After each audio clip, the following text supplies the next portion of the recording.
Council. He previously served as the co-chair of the President's Task Force on Diversity and Inclusion at Mount Allison University. Ivan's educational background includes, among others, gender studies, international development and anti-racism, and decolonization. He has previously worked in post-secondary institutions and nonprofits. Ivan is an educator and a storyteller who believes in using education as a medium for bridging social inequities and advancing social change. His goal is to live in a society free of injustice. Ivan is passionate about building bridges across diverse communities and ensuring that society and organizations are redesigned to serve This is the cam. This has a mic. That's what they're using. So this has to be muted. This. Yeah, but it's not muted.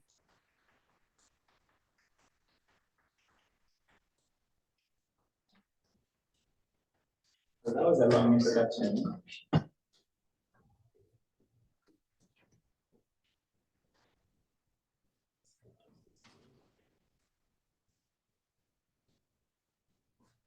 And the thing about being 5'10" is that the mic is the first thing you adjust as soon as you step up on stage. Be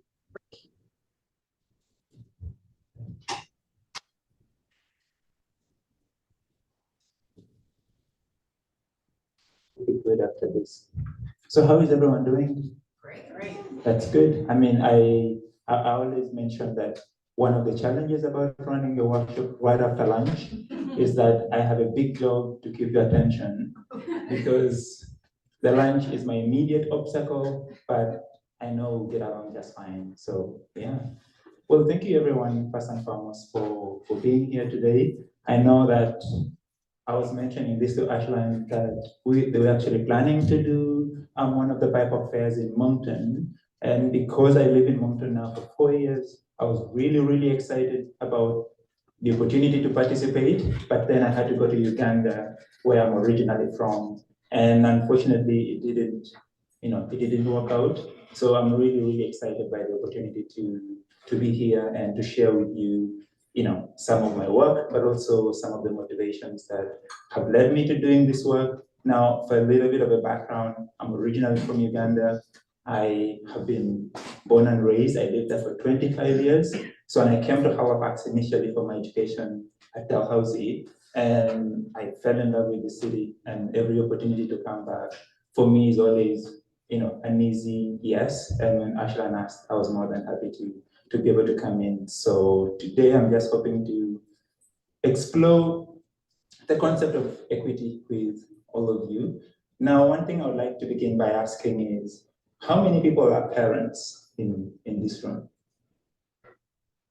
Okay, that's okay. And we have like half the room are parents. And how many others have kids to parents? Let's say you have a parent.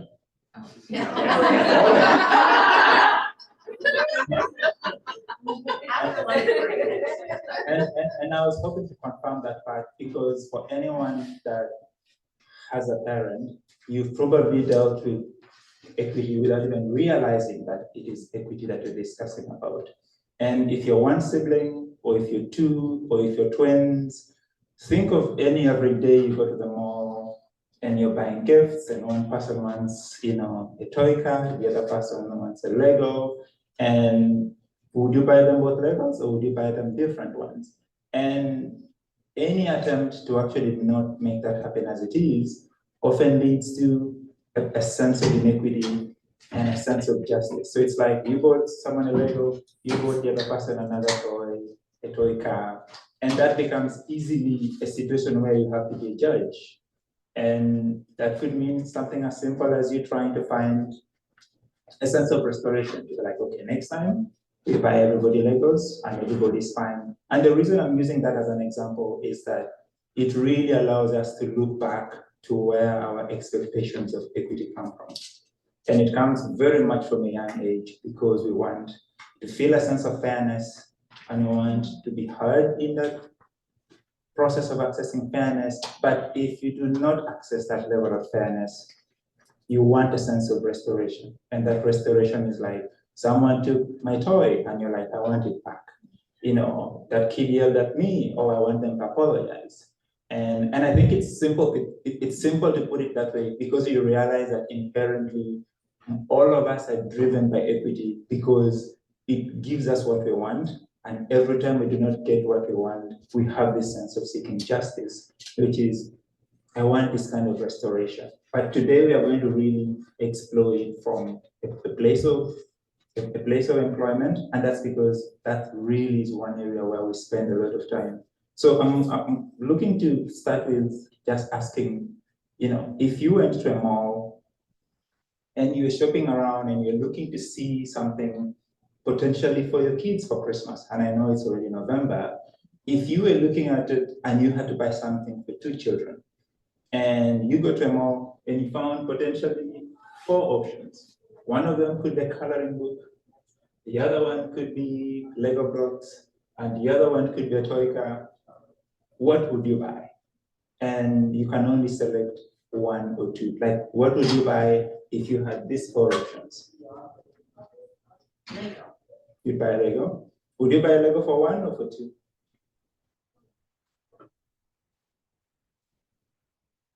We could share. That's one way to look at it. Anybody else? But does it depend on what their individual likes and dislikes are? Maybe someone doesn't like Lego and you know that? Yes. So there's information that you have, and that, for instance, one person would like a Lego and one person you'd have a car, but that's really very much attuned to the personal likes. Now, if you get that wrong, then you have another problem to resolve right after.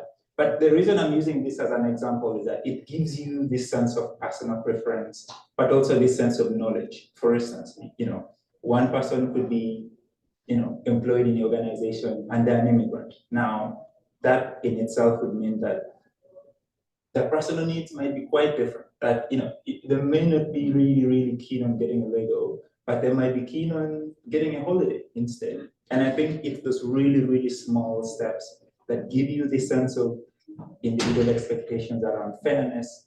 And the reason I emphasize on fairness is because this is something that we all personally want, but not all of us always personally advocate for that level of fairness. And the reason I use kids at the beginning is that they are probably the most persistent advocates for themselves on anything that affects them. And I think sometimes when we become adults, we lose that sense of personal, advocacy because of the conditions or the demands of everyday life. But I think for me, the reason why this is a really interesting example to use is that you really see where needs come from, but also where that sense of advocacy comes from, and sometimes the difference between following through and being able to ask for those sorts of needs, in a specific way. So, but in the context of work, I want us to really think of fairness as really 2 points. Like, on the first end is a sense of justice, to say, I want an opportunity. Has it been fairly provided to me? And you see that in hiring processes when you have a number of candidates looking for a role, some of them get an interview, some of them get a call, but not many of them actually, at the end of the day, it could be 1, it could be 2 candidates. But if you talk to all the candidates through that process, you'll find this as one of the basic needs in that process. To be saying, was there a sense of fairness? Maybe I wasn't given a fair chance because of the questions I was asked, or because of the experiences that I shared. And I think the reason I mentioned this is that it's something to really, really think about from a hiring point of view, where our biases often are in maintaining fairness. Because if you ask me, I have a strong affinity towards people that have immigrated, because that is a very easy experience for me to relate to. And that is an inherent bias that I have, that no matter how I'm pursuing this process of hiring, fairness cannot be achieved without me acknowledging the bias that I have in that process of hiring someone new. And I think for me, this is something that I really want us to be able to acknowledge personally, but also to be able to really recognize, because when people feel a sense of denial of opportunity, they will always come back to this and say, I didn't get a fair chance. The same way your child will be like, I wanted a Lego and not a toy car. And most parents will be responsive to that need. But in an employment setting, not many employers might be able to say, you know what, you probably needed 4 weeks because you need to go to Tunisia, which is a whole trip to reach there and come back. That 3 weeks is basically a breeze before you get to that kind of place and be able to communicate with your family or spend family time and all of that. So fundamentally, the way I look at fairness is really being able to treat people with a level of reasonable sense of right, or in a way that actually produces an outcome that is positive. The difference that I find is often when, depending on the situation that you're in, fairness is not the most pressing issue when you're hiring someone new. For instance, most times you have a timeline, you have a serious need within your company for someone else to come in and take over that responsibility on their role. So you're really not looking for a fair outcome. You're looking for someone that can get the job done, can be recruited as soon as possible. And some of those pressures remove this expectation from the process of you being able to achieve that process in the end. And the reason why I think we should really explore fairness is because the word equity is only been recently, used in promoting these, workplace norms around inclusion and all of that. But fundamentally, fairness is something that we've related to from anywhere from justice to access to opportunity to personal relationships. It's something that is very subtle in expectations we have when we relate with people, but we don't always get what we want, which is really also the other spectrum of other things. Now, the one thing I wanted to reference is that when you look at this chart, it tells you a big story of Canada as a country. And the reason why I put it side by side is that it gives you a sense of what Canada was in 1965, but also what it's going to be in 2030. Now, there's a lot of information you could pull away from this, but I want you to focus on 2 or 3 pieces of information. One of them is the working population. You'll find that between 20 and 65, there's a difference, obviously, in the amount of people that are within that working age. And that is one key piece of information that I want us to acknowledge. The second one is the gender representation of the people who are working. You'll notice that there's more men and women working through the spectrum from 20 to 65, which already tells you that between 1965 and now, we have more women in the workplace, we have more minorities in the workplace, but the organizations that hire have not adapted to the needs within those companies to manage this very diverse population that is in.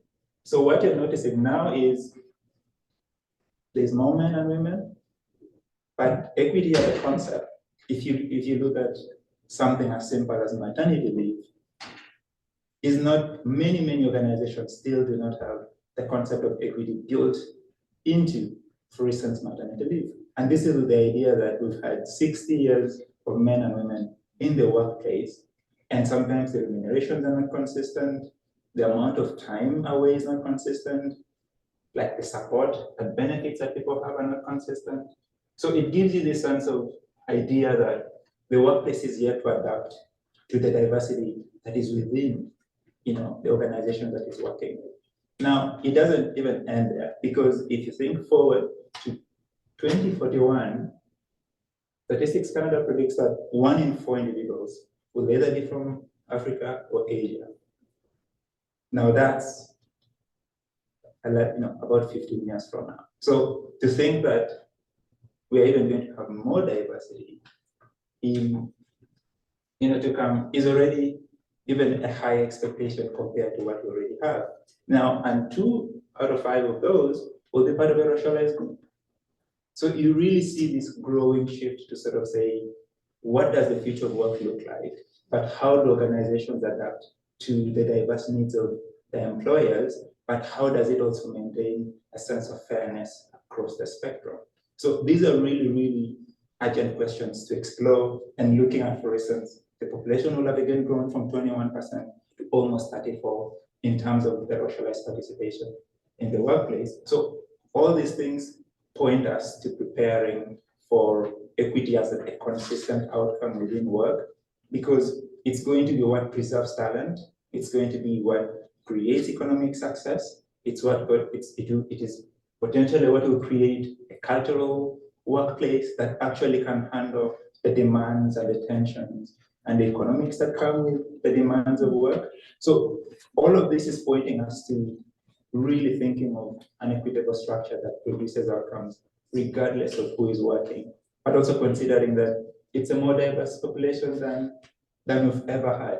And I think Canada is even in a more delicate situation because we have arguably one of the most diverse countries on earth, but also with an aging workforce, but potentially, 2 out of 5 people who are racialized and, in the active workforce. So I think all these questions point you to realizing that equity is going to become even more and more important while we think about work, but also while we think about all the opportunities that come with it. Now, one thing I want us to address is really the difference between equity and equality. And one thing that Manju did for those of you who were here early on is that those are 2 different things. And the example she used of a bicycle, we could give everyone a bicycle, but if that bicycle is not responsive to your personal preferences or, like your physical needs and all of that, then it could easily be a marketplace. You could leave it on a shed just outside of this venue before you leave. So it tells you that there's these small aspects to consider. The challenge though is that many organizations are yet to start looking at hiring, retention, like a pay structure and benefits from an equity standpoint. And this is one of the things that has to be considered. And I'll give you a list of questions shortly to really give you a sense of what your personal expectations might be. And some of these expectations might have not been shared with your employers at all. And it might actually be an opportunity to have those expectations really explode, because I think it would be really meaningful to allow us to think of equity as a bridge to creating this workplace inclusion. So I'm curious to know, how many of you believe that you're treated fairly at work? If you had to just by a show of hands, how many would you? My whole team's here.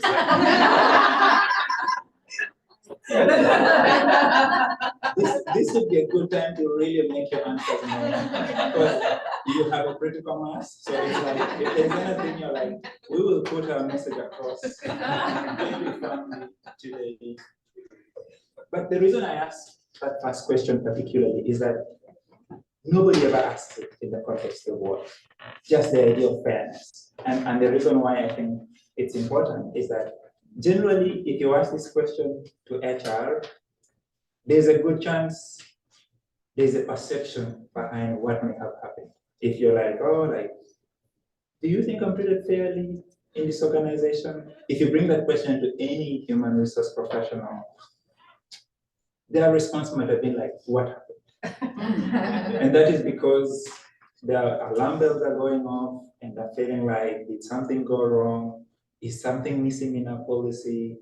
But that is a reactive approach, because in many instances, it's not a conversation that has happened to sort of say our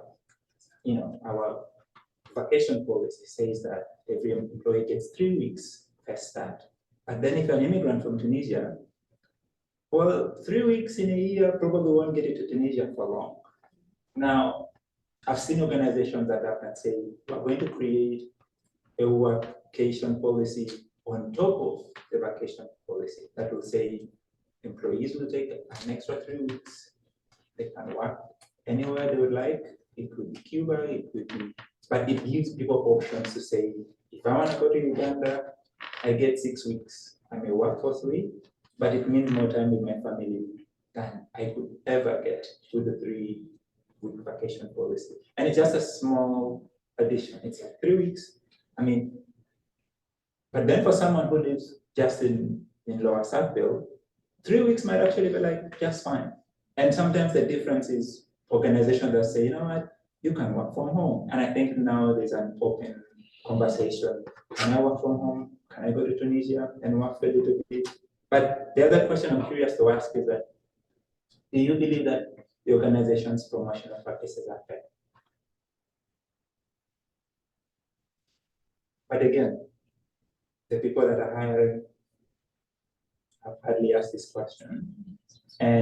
And for me, I think it's something that makes us really appreciate that the dynamics that are important to share. And these are questions that it might be harder to bring forward as an individual because you put yourself into a curious situation.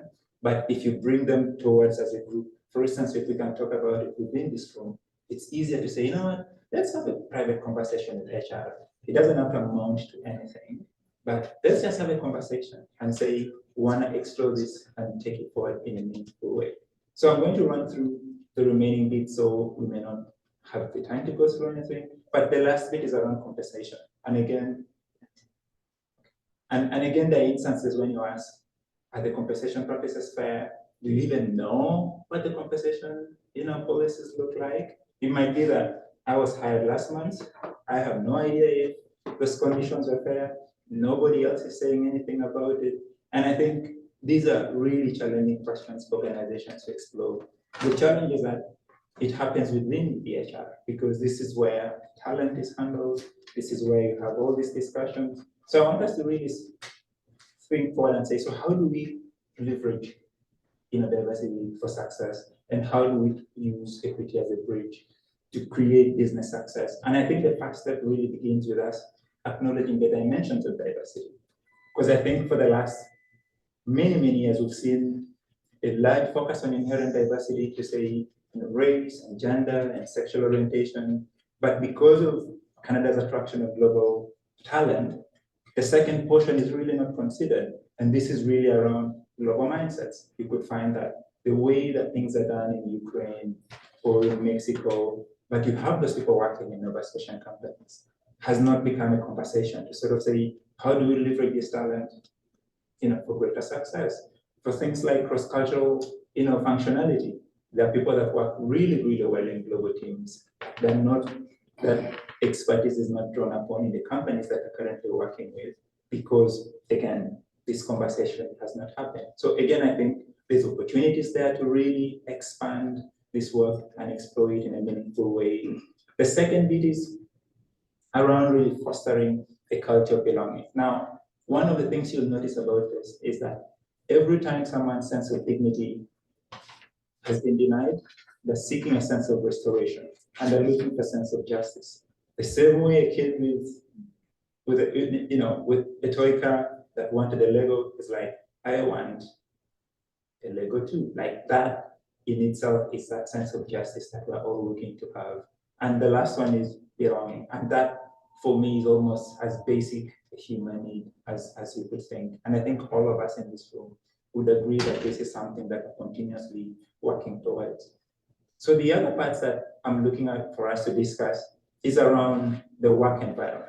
Now, one thing you'll notice, and this is a really good example of what a diverse calendar can do, because you have a number of events that are important to staff that an organization can draw upon at the beginning of the year or at the hiring of new staff, and just add those and say you have Diwali, you have Ramadan, you have like the Chinese New Year and all those sorts of things.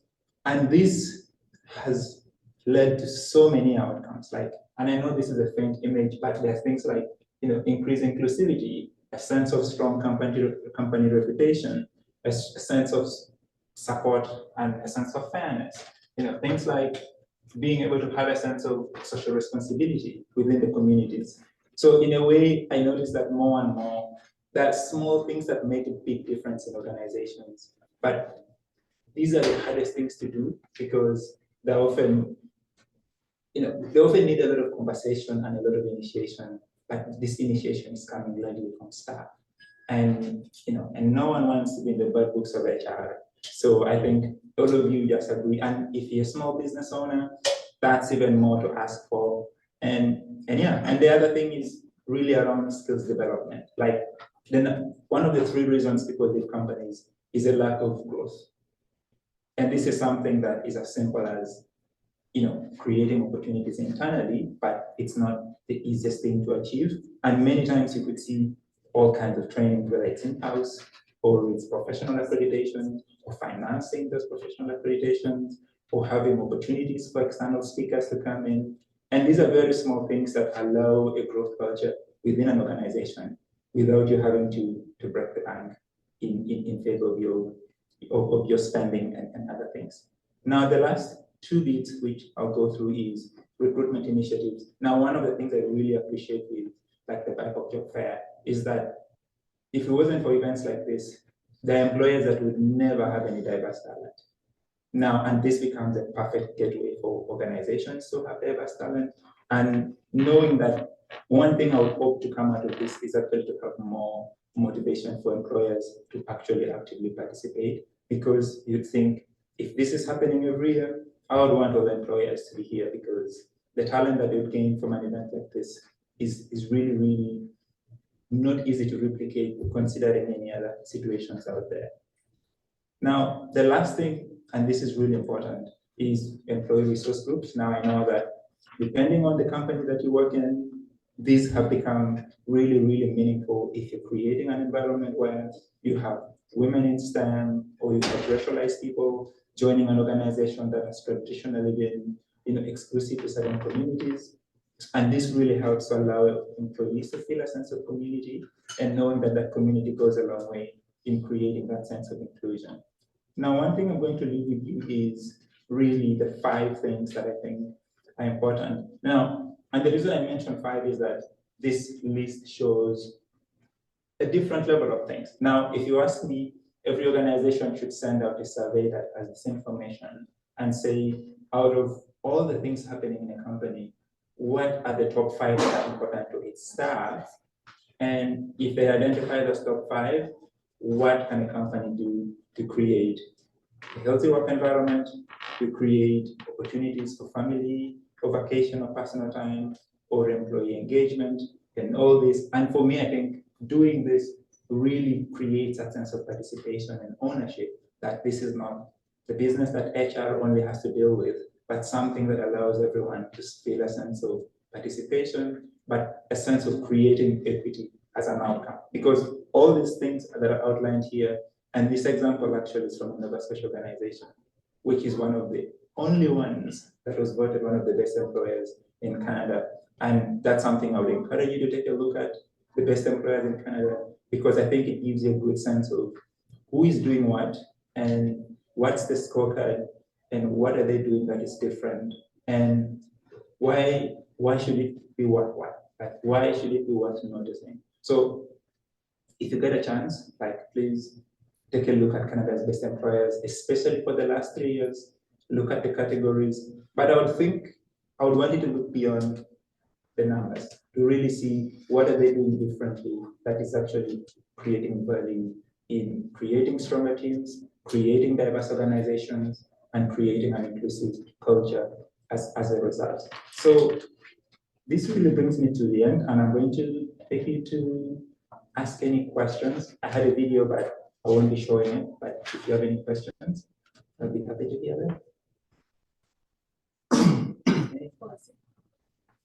Any thoughts, any questions? Yeah, thank you so much. I didn't know you were from Uganda because I too am from Uganda. Oh, it's good. At least that makes 2 of us. and one thing I didn't mention is that Ugandans are particularly hard to find, because whenever you go to, it seems like they're just either hiding under the carpet or they're like anchoring down from the snow or something. So this is probably one of my highlights from today. Because you had to find more than one, and there's 2 of us already. Wonderful. And so there was something that I don't think you kind of like touched on it, but it was on the slides where it was culture fluency. Yes. And I love that, because the fact that you can't fully understand people's cultures, but you need to be aware of etiquette, or like, I'm a Muganda, so I've always seen like my parents, like my mom, would, regardless of who the person was, as long as they were older, she would kneel down to greet them. Yes. And that was something where it's like you can't address someone by their first name, Yes. or you can't look them straight in the eye. That's just disrespect. So those are some of the cultural nuances. But then with that cultural fluency, you become aware of it. but I also would want to push people further to go with culture humility. Yeah. So, like you said, it's rare to find Ugandans, but even just say Ugandans in Canada and Ugandans in Uganda, they're two different culture settings. Yeah. Even brothers raised by the same mother have different cultural settings. So I have brothers who played rugby. I never played rugby. They, it's a different culture they get through there. So a lot of times people talk about culture competency.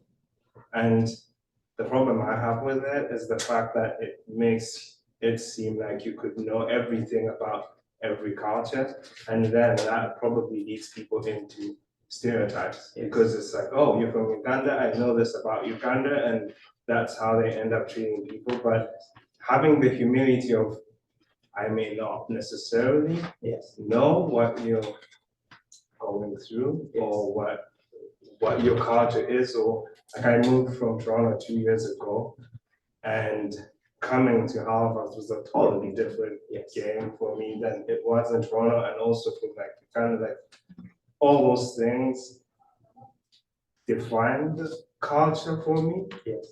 And I don't think anyone could fully understand that. So, and it brings me back to like, I guess, intersectionality, but I also walked in late, but I don't know if that was talked about. So I just wanted to highlight that. I mean, thank you for that. And one thing that you mentioned that I really think is important is that and this is something that I've seen happen more and more, is that when you're talking about culture, a lot of people either look at it from a sense of cultural hierarchy to be like, oh, you're an immigrant, so you need to get into this Canadian culture.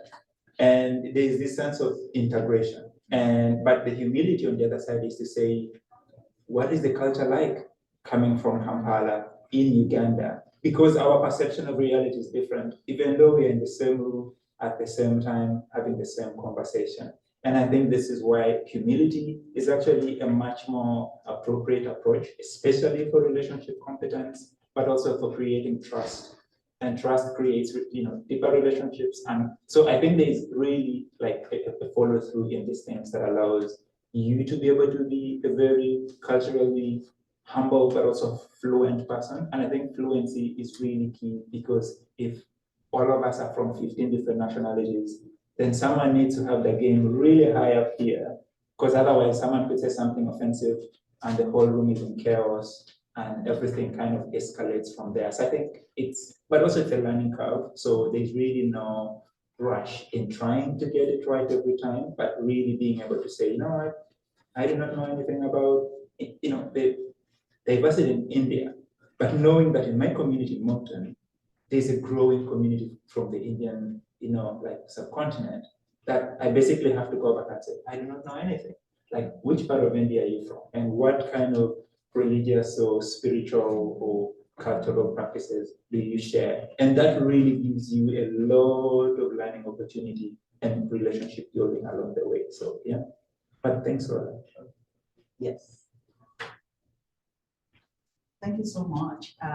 Everything you are saying now, can you please kind of tie that to hiring? For instance, when you have a candidate that you are talking to and you cannot look at you straight in the face, how does someone in this culture deal with that? That's a great question. Now, one thing I would say, and this is something that has been the trouble within traditional hiring practices in Canada, is this idea that someone has to be able to relate to you culturally within the cultural norms of Canada. For instance, as soon as you meet someone new, is it a handshake? You call them by their first name. I had a difficult time, for instance, when I was a student, calling my professors John, because John doesn't want to be called Dr. John Cameron, because he just likes to be called John. But coming from a different culture, that took me some time to adjust. And I think the challenge from a hiring point of view is being able to say, how do we interact with the global talent, knowing that there's a global culture around, how you engage these different kinds of clients. And I think that comes to language, because one thing that you'll be amazed at is the surveys you have to take and all of that is framed within the Canadian context of hiring. but we're hiring people from India or from the Asian continent, and I think it's something that is easy. Yeah. Sorry, we don't have time for any more questions.